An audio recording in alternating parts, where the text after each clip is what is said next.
Dans les mangas, il arrive très souvent qu'un auteur fasse son œuvre au fur et à mesure. On voit bien ça dans Dragon Ball, par exemple, et de l'autre côté, t'as ceux qui préparent tout dans les monts détails et font des gros foreshadowing, comme Shingeki no Kyojin. Mais le cas le plus commun, c'est que t'as un mélange des deux. L'auteur commence à faire une trame, il sait à peu près où il va, mais il arrive qu'il change d'avis pour x et y raison, et hop, il dérive. C'est ce qui arrive dans Naruto. T'as plein de concepts super cool qui ont été introduits, mais qui n'aboutissent à rien. On va voir tout ça aujourd'hui. Tiens d'ailleurs, est-ce que tu vas avoir des réductions sur tes jeux préférés? Si oui, c'est possible grâce à mon partenaire depuis 6 ans, Instant Gaming, qui permet à mon équipe de vivre aujourd'hui. C'est le site que j'utilise afin d'avoir de grosses réductions. Récemment, j'ai pu me prendre Spider-Man 2, Mortal Kombat, ou encore le double pack de Final Fantasy VII. En ce moment, je me chauffe à me prendre un Quest 7 Reimagine, il a l'air plutôt sympa, on a des designs d'Akira Toriyama, le papa de Dragon Quest, et également des musiques de fou. Et si vous aimez des univers sombres, il y a Quarantine Zone qui a l'air super sympa, genre tu checks si les gens sont malades et tout, et si c'est le cas, tu les exécutes. Si vous aimez les jeux adaptés d'anime, il y en a pas mal, que ce soit les jeux Naruto avec les Storms,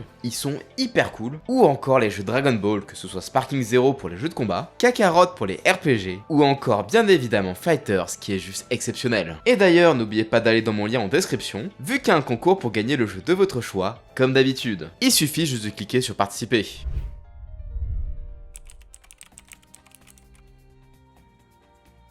Je pense pas me tromper, mais Sakura est sans aucun doute le plus gros gâchis de Naruto. Même si c'est un 4 war, l'équipe 7 a développé le concept de trio de héros qu'on retrouve dans plein de mangas animés. Sauf que malheureusement, toute l'attention se focalise sur la rivalité entre Naruto et Sasuke. Et concernant Kakashi, qui est leur sensei, lui, ça va. Il a plein de moments cool. On voit bien que l'auteur avait prévu de donner de la place à Sakura. À de nombreuses reprises, tu vois qu'il est plutôt actif dans l'équipe, et Kakashi la félicite pour sa maîtrise du chakra. Pour le coup, elle avait une vraie importance, avant d'être laissé tomber dans la partie 1. Après, est-ce que c'est un choix de base de l'auteur ? Ah, en vrai, je sais pas. Quoi qu'il en soit, Kishimoto avait toujours prévu de faire de l'équipe 7 un trio. On a notamment une couverture du chapitre 4, où on voit nos 3 héros avec une limace, un crapaud et un serpent géant. Et ça, c'est super cool. On le verra bien plus tard lors de la 4ème Grande Guerre Ninja. Bon, ça, c'est top. Mais c'est pas vraiment un concept abandonné. Toutefois, il y a un truc qui l'est, et qui a enlevé une bonne partie de l'âme de Sakura lors de la partie 2. Est-ce que vous vous rappelez de Sakura en son fort intérieur? Pour ceux qui ne s'en rappellent pas, la jeune fille est plutôt timide à la base, et essaie de bien se faire voir. Enfin bon.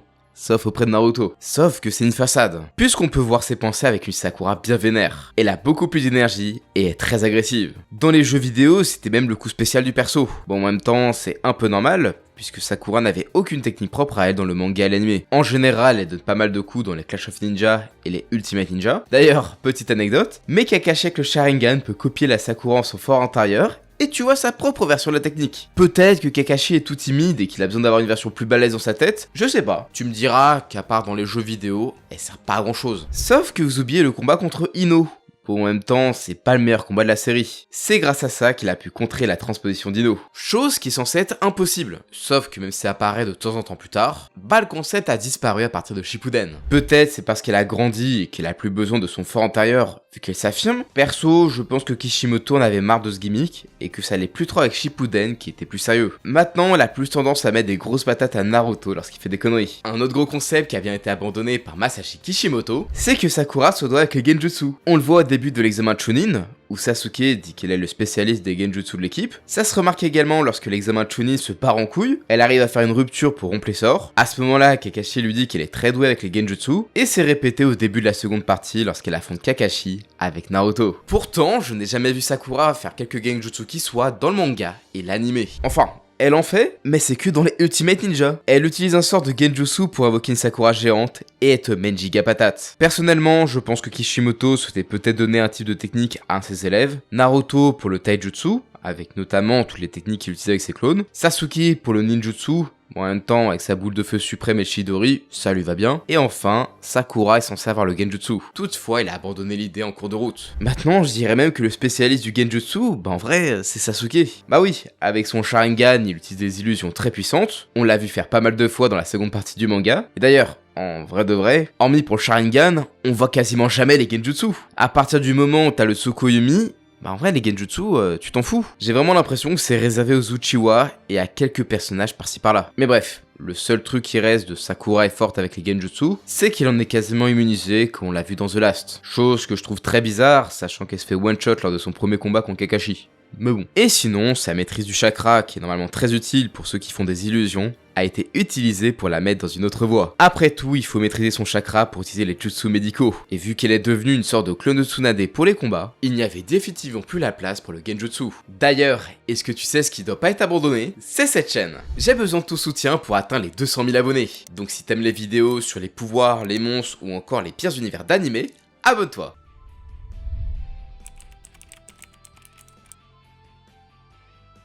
Bon, on a parlé de Sakura qui a bien changé en fonction du manga, mais il y a également pas mal de trucs qui sont introduits et qui ne mènent nulle part. Je commence avec la chose qui m'a rendu ouf quand je l'ai remarqué, c'est la boule de cristal du 3ème Hokage. Je crois que j'en avais déjà parlé dans ma vidéo sur les incohérences, mais il a vraiment l'outil le plus puissant du verse en termes d'espionnage. Vraiment. Tout le monde n'arrivait pas à trouver Naruto quand il avait volé le rouleau des techniques interdites, mais le petit vieux peut retrouver sa trace grâce à sa boule magique. Je comprends vraiment que ça a été enlevé.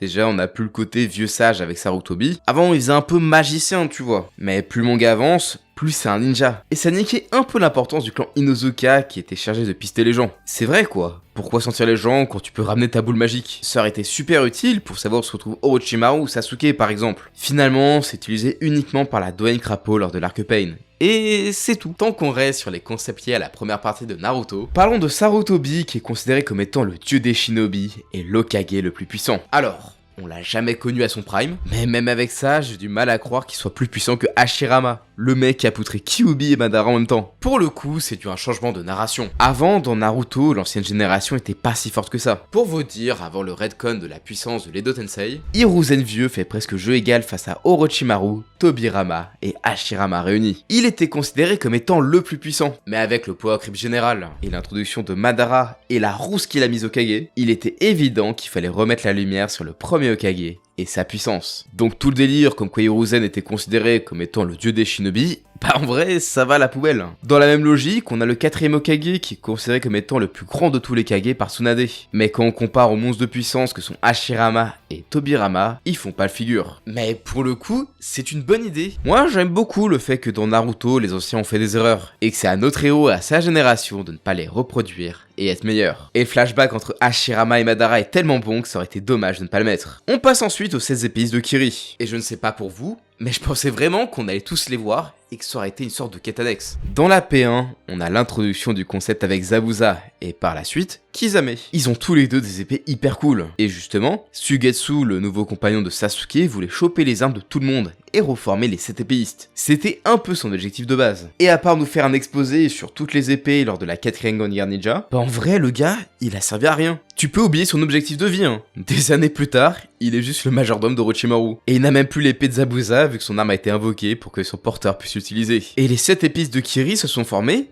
mais sans lui. Vraiment, c'est un personnage plutôt cool, mais qui a été écarté du casting. Et en même temps, avec tous les personnages qu'on a eu dans la guerre, et Sasuke qui s'est bien radicalisé, impossible de faire intervenir perso. En plus, j'aime bien la relation entre Sameada et Bi, et sans son épée, Shojuro ne sert pas à grand chose. Le problème, c'est que quand tu introduis un personnage et que tu nous exposes son objectif, bah t'espères qu'il l'atteigne ou se rapproche vraiment de son but. Mais pour lui, rien de tout ça. Et enfin, truc super cool, mais que je trouve stupide que ça aille nulle part, c'est les bagues de l'Akatsuki. Dans le manga, on n'en parle pas spécialement. Il n'y a pas de dialogue sur l'utilité des bagues ou à quoi ça sert. Mais ça reste tout de même important pour l'Akatsuki. Orochimaru, qui n'a plus rien à voir avec cette organisation, a gardé l'un de ses bras qui avait la bague. D'ailleurs, sans cette bague, personne n'a pu remplacer Orochimaru. Oui, dans le manga et l'anime, l'Akatsuki n'a jamais été au complet. Ensuite, ça revient lorsque Deidara perd son bras face à Kakashi. Il précise bien qu'il cherche son bras et la bague qui est dessus. Genre, s'il a pu le fait qu'il ait besoin de cet accessoire, bah en vrai, c'est que c'est important. En plus, il le fait dans un environnement super hostile où il est bien cherché. Dans l'anime, t'as même Tobi qui cherche la bague de Sasori pour rejoindre vraiment l'Akatsuki. Donc sans ça,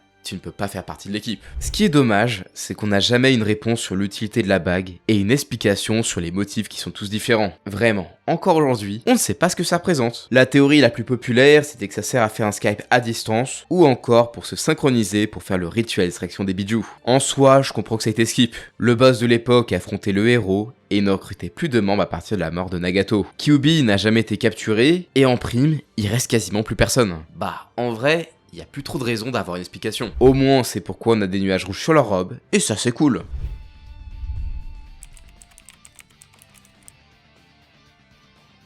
Bon, Le fait qu'il y ait des trucs qui aillent nulle part, en soi, on peut trouver que c'est un peu dommage. Mais c'est pas hyper grave. Mais des fois, il arrive que ça soit très frustrant. Un des gars les plus connus, c'est Kakashi et son Sharingan. Si vous vous rappelez de son introduction, il est dit que Kakashi a copié plus de 1000 techniques, et de base, le Sharingan était présenté comme un truc de ouf qui te permet de copier tous les jutsu. Enfin bon. Sauf les Kekkei Genkai. C'est même comme ça que Sasuke a créé la fureur du lion. Il l'a fait en analysant la fleur de lotus recto d'Oli. Et sinon, on a vu Kakashi copier les techniques de Zabuza. Le fait que Sharingan puisse copier tout plein de techniques, c'est l'une des raisons pour laquelle Orochimaru souhaite prendre le corps de Sasuke. Et même si aujourd'hui ça a été retcon pour déchiffrer la stèle, bah à la base c'était pour apprendre toutes les techniques possibles. Bon après, le Sharingan a bien dérivé avec le Mangekyo, les Susanoo, tout ça. C'est plus devenu une base qui sert à faire des sorts très puissants. Et aujourd'hui, on voit plus le Sharingan qui copie les techniques. Ça a été bien zappé. Et pour le coup, je trouve que Kakashi est un peu ridicule avec son surnom de l'homme aux 1000 techniques. Si on regarde bien les techniques qu'il utilise, c'est souvent un peu la même chose. Des éclairs profondeurs de toutes les formes possibles,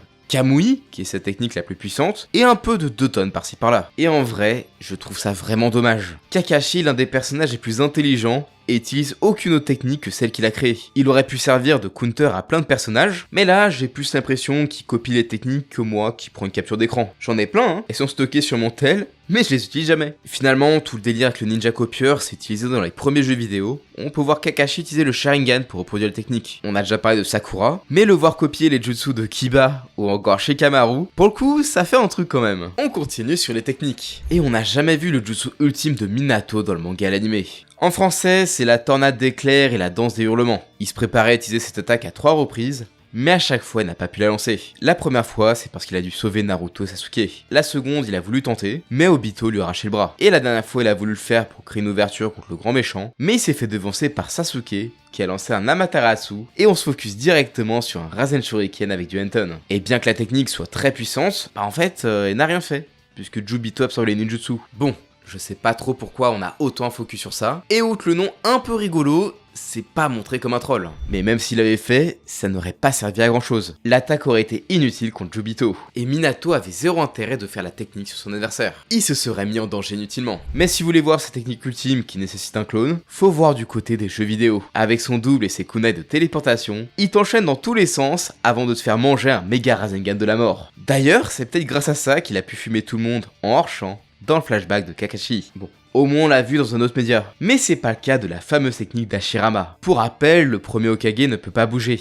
Il propose à Sasuke de lui enseigner une technique. Il souhaite lui donner son chakra, en plus de la possibilité d'utiliser du Senjutsu. Pour rappel, depuis qu'il n'a plus la marque, il a besoin de Jugo pour utiliser le Modern Myth. Et sans ça, il peut pas blesser Madara. Mais bref, dans les pages d'après, il saute sur Madara, on s'attend à ce qu'on voit sa technique, mais il se fait stopper et se fait planter. On ne verra jamais c'est quoi la technique d'Hashirama, vu que tout de suite après, Sasuke développe son Rinnegan et est bien plus fort grâce au pouvoir des 6 chemins. Bon, en dehors des techniques, il y a un truc que je trouve vraiment dommage, c'est le développement de Rock Lee qui a juste disparu. Bon après, tu me diras que c'est un personnage secondaire. Mais Naruto tome 10, c'est dans ce volume qu'on a eu l'un des meilleurs combats du manga. Vraiment, son histoire est tellement marquante que ça nous a donné le thème du raté contre le génie. Il a 2 objectifs. Montrer qu'on peut être un grand ninja, même si on ne fait pas de ninjutsu et de genjutsu, mais son autre objectif c'est de vaincre Neji. Il a une sorte de rivalité, même si, bon, j'ai envie de dire qu'elle est que dans un sens. Toutefois, la rivalité de Rock Lee envers Neji ne sera jamais abordée. Alors, je demande pas à ce qu'ils se battent à mort et tout, mais au moins qu'on voit qu'ils mettent de côté leurs différences. Et j'aimerais bien voir Neji qui respecte vraiment son compagnon. Vous savez quoi ?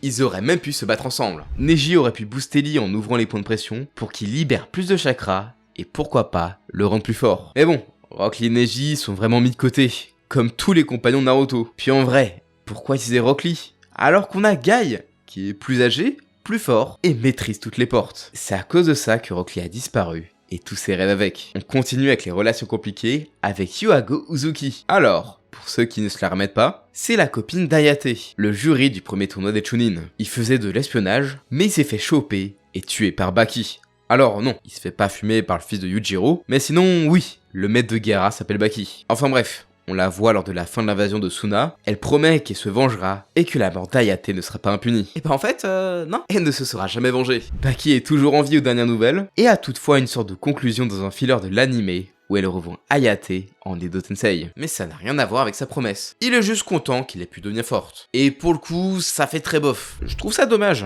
Même si c'est un personnage secondaire, elle avait vraiment du potentiel. Déjà, c'est un membre actif de l'Ombu.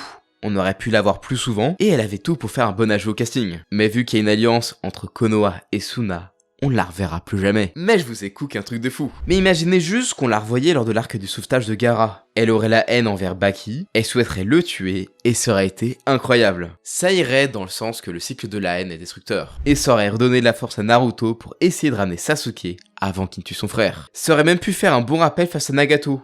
Mais bon, ça reste un personnage secondaire. Et enfin, le truc qui me fume le plus, c'est la fausse promesse de Naruto envers Nagato. Pour rappel, le chef de l'Akatsuki était dans le mauvais chemin, et notre héros lui a fait un bon talk no jutsu pour lui montrer son point de vue. Nagato redevient gentil, et pouf, il ressuscite tout le monde. L'une des promesses de Naruto, c'est qu'il ramènera la paix dans le village de la pluie lorsqu'il sera Hokage. Pour rappel, ça a été le théâtre de beaucoup d'affrontements lors de la seconde guerre Shinobi. On le voit bien lors des flashbacks de Nagato. Donc à la fin, Naruto est enfin Hokage. Ça veut dire qu'il a tenu sa promesse? Eh bah non. Dans l'anime Boruto, on voit que c'est toujours la merde dans le village de la pluie. Donc bon, Naruto n'a pas tenu sa promesse, et ça fait vraiment nul. Le gars il te dit que son Indo c'est de jamais revenir sur sa parole, mais en fait non. Perso, je trouve que c'est vraiment un gros problème. Le gars a réuni tout le monde. Genre c'est grâce à lui et à son influence que le monde est meilleur. Il a tenu toutes ses promesses, mais il a pas pu ramener la paix dans le village de Nagato, qui, je le rappelle, a donné sa vie pour sauver Konoha. Vraiment, avec le recul, t'as l'impression qu'il en a rien à foutre. Et je sais que c'est expliqué pourquoi il peut pas dans l'anime Boruto et dans les romans. Mais bon,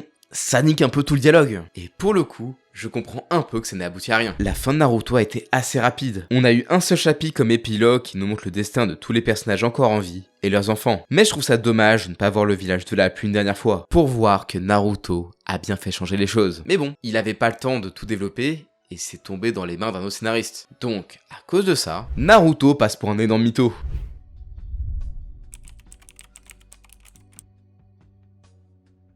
Bon, on a vu que Naruto avait une tonne de concepts abandonnés, et pour le coup, pourquoi est-ce qu'il y en a autant? Vous savez, dans les mangas, il arrive très souvent qu'on change de trajectoire, souvent à cause du public ou de l'éditeur. On a un gros exemple avec Dragon Ball, où le manga est passé d'une grande aventure à un manga d'arts martiaux avec le Tenkaichi Budokai. Et en vrai, ça c'est dû au fait que les lecteurs ne suivaient pas trop le délire. Et on voit ce genre de choses dans le changement de méchant constant dans l'arc des cyborgs. Et je pense que Naruto ne fait pas exception à la règle. Globalement, Masashi Kishimoto s'est concentré sur Naruto et Sasuke, le cycle de la haine et le fait qu'il ne faut pas refaire les erreurs passées. Et c'est pour ça que beaucoup de personnages secondaires sont passés à la trappe, comme Rock Lee, Neji ou encore Yugao. En soi, si tu possèdes pas de Sharingan ou que t'es pas Naruto, ben tu passes à la trappe. Mais pour le coup, ça fait vraiment bizarre de voir quelque chose qui n'aboutisse à rien. Surtout aujourd'hui, quand on voit les foreshadowing de One Piece. Tu kiffes quand quelque chose arrive enfin. Et je pense sérieusement que Kishimoto était un peu dans ce délire, mais qu'il a préféré se concentrer sur le principal pour éviter qu'il n'écrive encore aujourd'hui. C'est pour ça que beaucoup de personnages sont introduits et ne font pas spécialement quelque chose. Là où tu ressens la différence entre Naruto et One Piece, c'est comment ils gèrent le mystère. Là où dans One Piece, tu découvres petit à petit certains membres d'une organisation,